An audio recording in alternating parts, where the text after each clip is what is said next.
Okay, it's time to start having a go at decarbonising the engine. Cup of tea, check. I'm actually going to be using brake cleaner purely because of what they had at the car parts place. I would have bought carb cleaner, but the only ones they had were a bit crap, and I believe this Holt stuff is pretty good as brake cleaner. Should you use brake cleaner on your intake? I don't see why it would hurt it, so I'm going to use it. So anyway, there we go. First thing I'm going to do is disconnect the battery, because as I'm working on this, I don't want the glow plugs firing up, and if I'm spraying anything in there that might be flammable, which this might be, I might even use petrol to clean some of the bits. I don't want flamethrowers coming at the engine, so I'm going to disconnect the battery first and then start pulling the intake apart. Okay, in terms of tools, I bought this brush kit, which seems perfect for getting into the intake ports. It's a nice big extension, a handle, I could even put the drill on the end of it. I'm thinking of using the nylon and the brass ones. The steel ones I might leave, I'm not really sure, just see how difficult it comes off. And then all the usual sort of tools and bits really. Let's just have a go. I don't really know how to get the intake off, so let's just investigate and get it done. I've got a limited amount of hours to do this job today, so let's get cracking.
Oh my god, it's nearly out.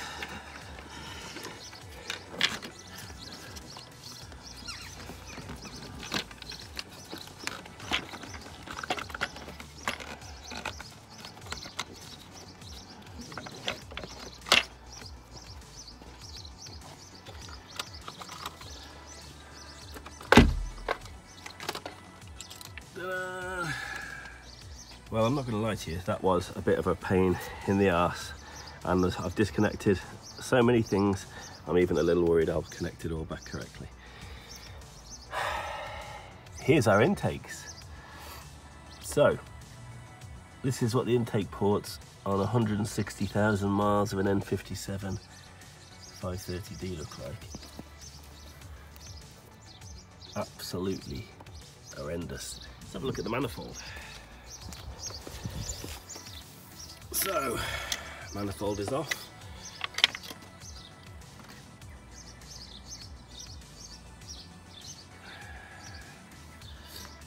Look at those. I mean, look at this. Look at that for a swirl flap. And a lot of swirling. Not a lot of swirling going on there, is there? Anyway.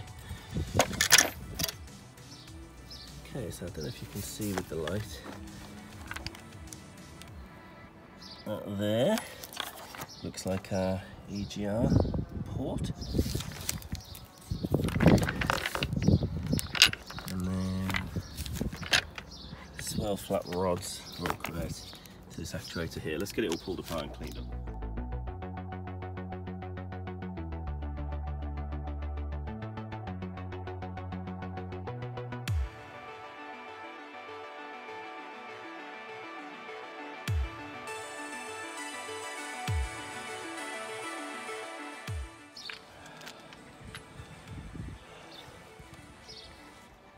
Look at that.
It's time to start having a look at the intake ports, which are pretty grimy, and deciding which ones where the valves are open and which ones are closed. So we use the endoscope and have a quick look and begin cleaning the closed ones.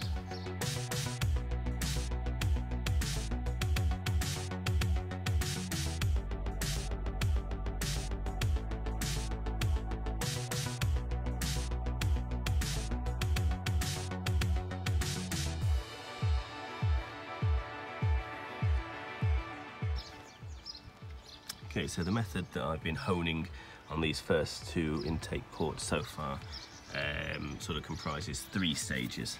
First stage is I use this tool, which is just something out of the toolbox, and I use it for scraping a lot of the big chunks.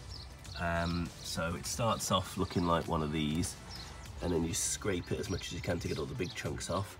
Then I sort of hoover those out with a Henry the Hoover. Then I spray loads of the brake cleaner in there, let it soak for a while, and then I use the extended bristle brush to brush in and out and loosen loads of the debris.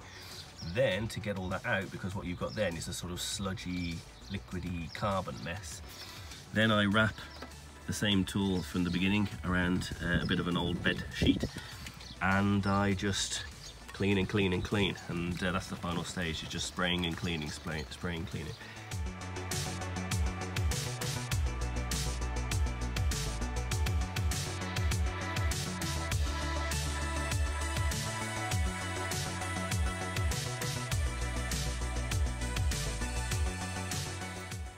Okay, slowly but surely working our way through these cylinders. I'm just trying to remove most of the gunk and then give them a last cleaning and a little bore scope down to the end to see how clean they are down by the valves. I'll be honest, I'm losing the will to live at this point. There's so much to remove to get the intake off as well. I need to build in enough time to shove it all back in again. It's a little awkward. Anyway, let's crack on and get scribbing.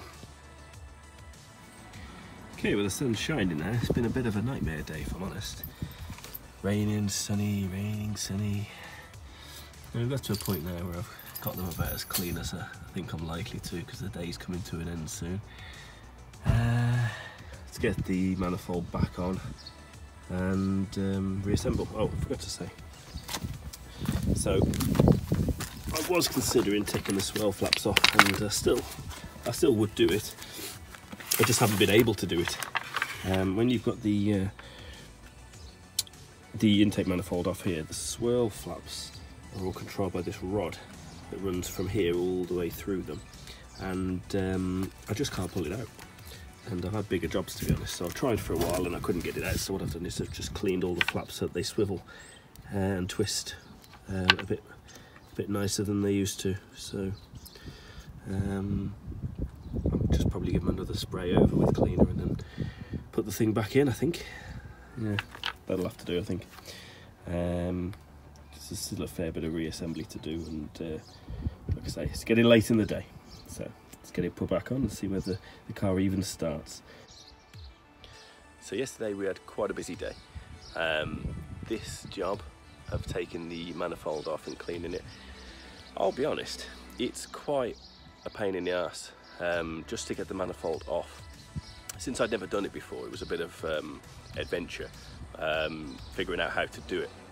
Now that I know how to do it, I could probably do it in half the time, but that's just my point. If you've not done it before, it is tricky, physically it's tricky to get it out. There's a lot of things in the way. I'll show you in a second. I'll just do a little close-up of what I've done. So where I got to at the end of the yesterday was I got the manifold back on, bolted back in place, cleaned up as much as I could clean it up.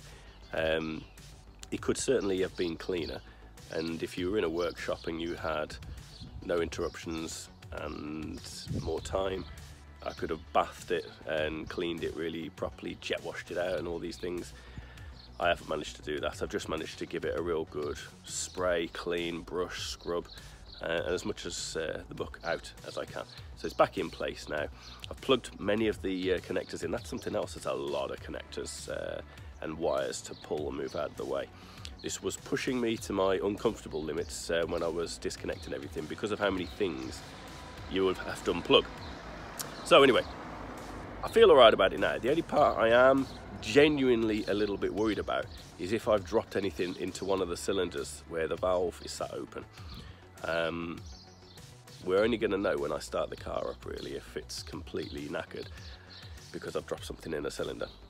When I say something, the only things I'm really worried about is any debris that's non-compressible, like the actual carbon mess. It's only soot, oil and diesel, not really diesel, so oil and soot. So although it might feel hard, it's a little bit like icing sugar. It is kind of hard in its appearance, but if you press it, it will just squish into a mush. And if it goes into a cylinder, I don't think it's going to cause any bother. It'll eventually get hot, burn up, and be expelled out through the through the exhaust port and probably back through the EGR to just form again on the intake. But seriously, the soot isn't the part I'm worried about. In case any bristles came off my brushes or anything like that, that will knacker your engine. It'll be the end, and it'll be an engine rebuild job. So that's the only part I'm a little bit worried about. But anyway, let's finish connecting some of the parts. I'll just give you a close-up now on how it looks, and then we just got, if you can see, intake, air filter, a few of the other bits like that just to put on. And another point with this car, don't ever put stuff in the boot like I did and shut the boot, because you can't open the boot again. It's an electronic boot, so I've just had to put the back seats down so I can climb in, because of course the battery's still disconnected. So the battery being in the boot, it's just a bit of a pain in the ass. I got to climb in there and reconnect the battery through the rear seats now. Anyway, let's do it. Right, so at the moment the throttle body's there, so the this little gap is where the throttle body's going to go, and that plug that's hanging loose is for it. Once that's back in, we can reconnect everything, stick the manifold back on and fire it up, if it will fire up. Right, as if by magic, everything is back. Really, reassembling the bits after the manifold isn't that difficult. It's just like, you know, Lego. Intake portion over the top, the receiver for the air filter, the ram scoop thing there, and I've had a good check over looking for any plugs that I've left disconnected. I can't see any, so now it's time to climb through the back and reconnect the battery and then see if the car will start. Right, genuinely, this is the first time I'm trying to start the car. I'll record it and then you can see, one, whether I've done the job right, and two, is this likely how your car will start after you've done all this work.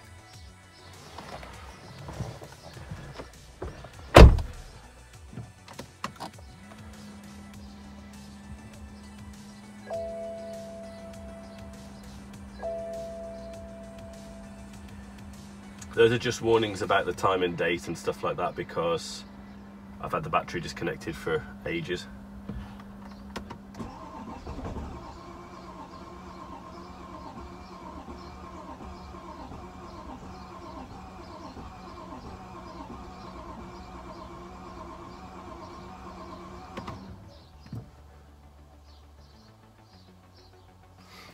Well, that wasn't so great, was it?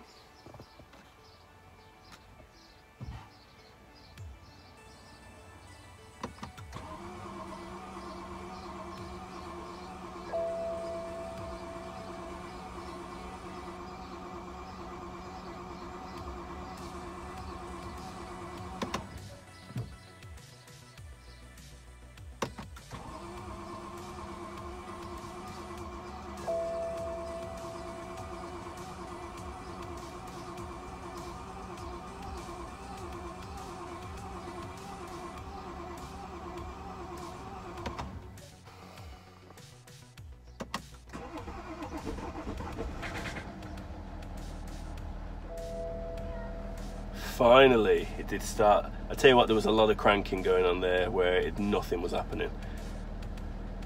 And I expect it to run a bit lumpy now. I can feel it's, there's a judder with the idle. I want to let the engine get hot. Just sit here on the drive idling for a bit. Whew. Okay, the engine's just been started for a few minutes. I'm just going to let it idle for a while. Sounding pretty sound now. No rough idle, just ticking over, so get it nice and warm, let it burn off any carbon that fell into the cylinders, and then we'll give it a bit of a drive on the road. Okay, so all good in the end.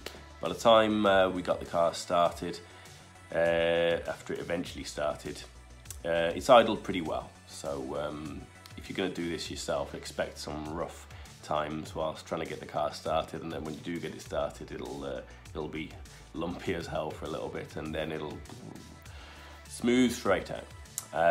Taken out for a quick blast was completely fine. Didn't show any issues, no errors, nothing at all. So on the side of if you're going to do this yourself, I'd give this a difficulty rating of maybe 6.5, 7 at a push out of 10.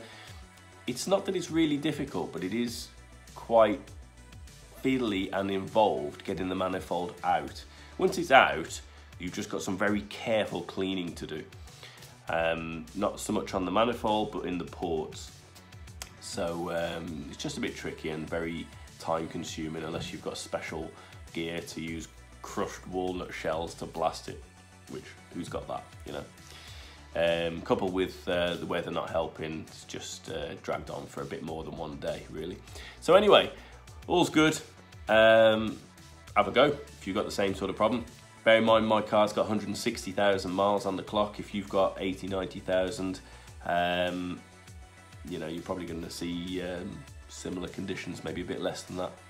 I would have taken the swirl flaps out. I know everyone's saying do it, and I would have done it. I just couldn't get the rod out, and I wasn't going to spend a very long amount of time doing it because I'd only got this weekend to get the whole job done, and removing the swirl flaps, although it would have been nice, wasn't the main priority. So I just cleaned them and put them back in. Okay, anyway, that's it. Job done, manifold's pretty clean, off we go.